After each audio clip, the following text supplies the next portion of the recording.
Bagaimana rasanya jika seseorang yang seharusnya menjadi mentor dan pelindung justru melanggar batas-batas yang tidak seharusnya dilanggar? Kisah ini adalah perjalanan seorang wanita muda bernama Vanessa yang harus melawan ketakutan dan manipulasi di tempat kerja. Cerita ini penuh emosi, drama, dan keberanian. Halo Sobat Cerita Ranjang Dewasa, kembali lagi di channel penuh cerita inspiratif dan menggugah hati. Jangan lupa sebelum kita mulai, klik tombol subscribe, nyalakan lonceng notifikasi, dan bagikan video ini agar semakin banyak yang tahu tentang cerita ini. Dukungan kalian adalah motivasi terbesar kami untuk terus berkarya. Yuk, kita mulai ceritanya. Vanessa adalah seorang wanita muda berusia 27 tahun, baru setahun bekerja di sebuah perusahaan multinasional di pusat kota. Ia adalah tipe pekerja keras yang selalu memberikan yang terbaik. Dalam kesehariannya, Vanessa terkenal ramah, namun tegas saat bekerja. Meskipun berasal dari keluarga sederhana di desa, ia memiliki ambisi besar untuk sukses dan memberikan kehidupan yang lebih baik bagi orang tuanya. Di tempat kerja, Vanessa memiliki atasan baru, Pak Reza, seorang pria berusia 40-an dengan penampilan rapi dan karisma yang kuat. Pada awalnya, Vanessa merasa kagum pada cara Pak Reza memimpin tim dan memberikan arahan. Namun, tak butuh waktu lama bagi Vanessa untuk menyadari ada sesuatu yang berbeda dari cara Pak Reza memperlakukannya dibandingkan rekan kerja lain.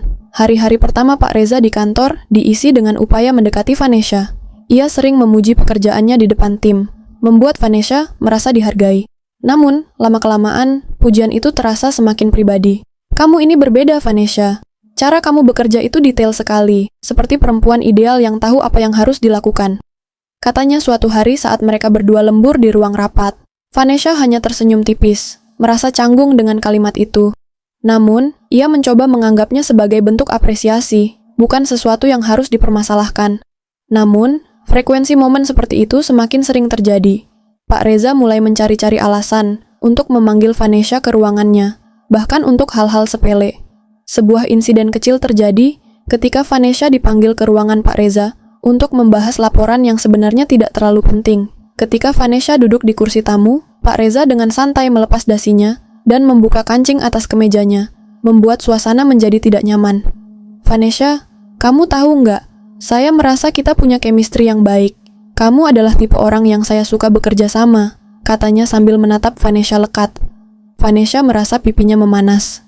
Ia tahu maksud Pak Reza melampaui batas profesional, tapi ia hanya bisa menjawab dengan singkat. Terima kasih, Pak. Saya akan berusaha lebih baik lagi, katanya sambil berusaha menundukkan pandangan. Suatu malam, ketika Vanessa lembur menyelesaikan dokumen penting, Pak Reza mendekatinya di meja kerja. Kantor sudah sepi, hanya ada beberapa lampu yang menyala di ruangan mereka. Sudah malam, Vanessa. Kamu nggak lelah? Tanyanya dengan nada lembut sambil berdiri di belakang kursi Vanessa. Tanpa menunggu jawaban, Pak Reza menepuk pundak Vanessa dengan perlahan. Sentuhan itu membuat Vanessa membeku sejenak, tapi ia mencoba tetap tenang. Saya sudah hampir selesai, Pak. Mungkin 15 menit lagi, jawabnya. Namun, Pak Reza justru duduk di kursi sebelahnya, menatap layar laptop Vanessa sambil berkata, "Kamu terlalu keras pada diri sendiri. Kamu harus belajar rileks." Puncaknya terjadi saat mereka melakukan perjalanan dinas ke luar kota. Dalam perjalanan, Pak Reza tampak lebih santai dan sering mengajak Vanessa berbicara hal-hal di luar pekerjaan. Kamu cantik sekali hari ini, Vanessa. Saya yakin banyak yang iri bisa bekerja dengan kamu, ucapnya sambil tersenyum.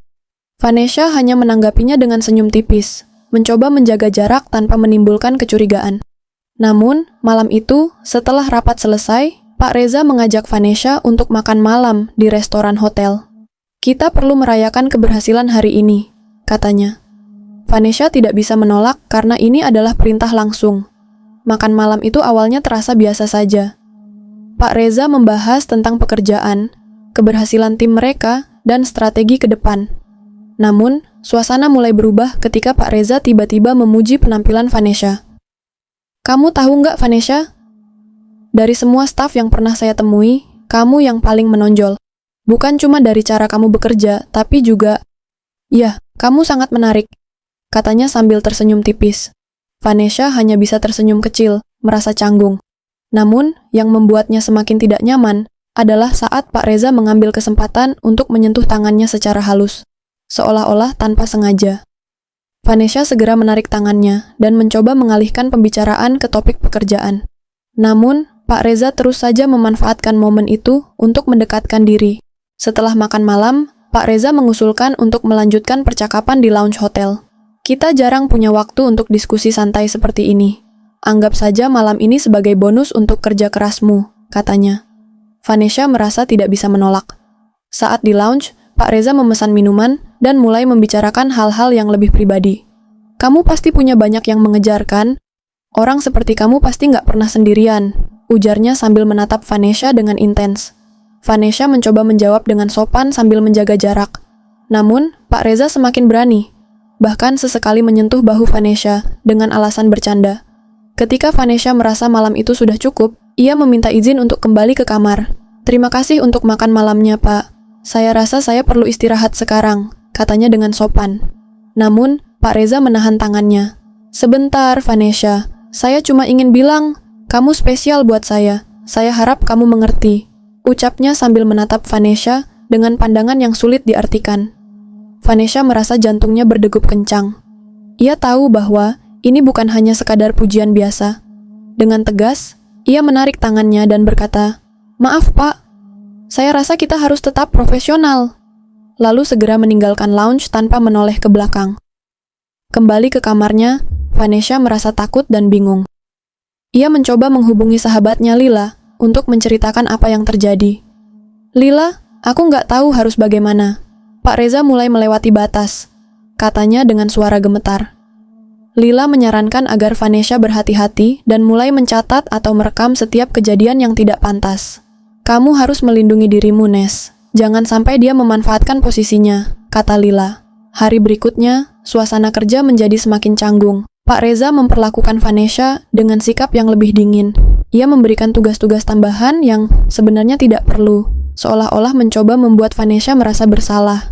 Namun, Vanessa tetap menjalani tugas-tugas itu dengan profesional, meskipun hatinya dipenuhi kecemasan. Ia mulai merasa terisolasi, karena beberapa rekan kerjanya tampak menjaga jarak darinya. Puncaknya terjadi ketika Vanessa dipanggil ke ruangan Pak Reza untuk membahas laporan. Saat Vanessa masuk, Pak Reza menutup pintu dan mengunci ruangan. "Saya nggak suka caramu bersikap kemarin malam," katanya dengan nada dingin.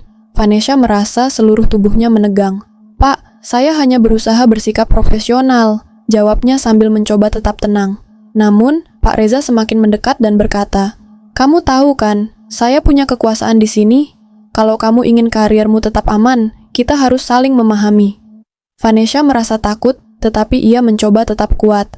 "Pak, saya rasa kita sebaiknya membicarakan ini dengan kepala dingin. Saya hanya ingin bekerja dengan baik," katanya dengan suara bergetar. Namun, Pak Reza mulai menunjukkan sisi manipulatifnya, mencoba membuat Vanessa merasa bersalah. "Kamu tahu, Vanessa, saya hanya ingin membantu kamu. Tapi kalau kamu terus begini, saya nggak tahu apakah saya bisa terus mendukungmu," katanya dengan nada mengancam. Setelah kejadian itu, Vanessa memutuskan untuk bertindak. Ia mulai merekam setiap percakapan dan menyimpan semua pesan yang dikirim oleh Pak Reza. Ia juga mencari dukungan dari Lila, yang membantunya menghubungi seorang pengacara untuk konsultasi. "Kamu nggak boleh membiarkan ini terus terjadi, Nes. Kamu harus melindungi dirimu," kata Lila.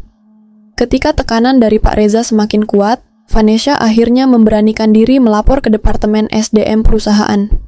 Ia menyerahkan semua bukti yang telah ia kumpulkan, termasuk rekaman suara dan email-email bernada manipulatif dari Pak Reza. Tim SDM terkejut dengan laporan tersebut dan segera melakukan penyelidikan. Proses penyelidikan berjalan selama beberapa minggu. Pak Reza mencoba menyangkal semua tuduhan, dan bahkan berusaha memutarbalikkan fakta, mengatakan bahwa Vanessa yang mencoba mendekatinya. Namun, bukti yang diberikan Vanessa terlalu kuat untuk diabaikan.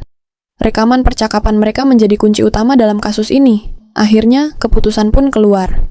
Pak Reza dinyatakan bersalah atas pelanggaran etik dan dipecat dari jabatannya. Vanessa merasa lega, meskipun trauma dari kejadian itu masih membekas di hatinya. Ia memutuskan untuk mengambil cuti panjang untuk memulihkan diri. Selama masa cutinya, Vanessa mulai berkonsultasi dengan psikolog untuk mengatasi rasa cemas dan trauma yang ia alami. Ia juga mulai berbagi pengalamannya secara anonim di forum online, memberikan dukungan kepada orang-orang yang mengalami hal serupa. Cerita Vanessa menjadi inspirasi di tempat kerjanya. Banyak karyawan yang sebelumnya takut melapor akhirnya berani menyuarakan pengalaman mereka. Vanessa menjadi simbol keberanian dan keadilan di perusahaan tersebut.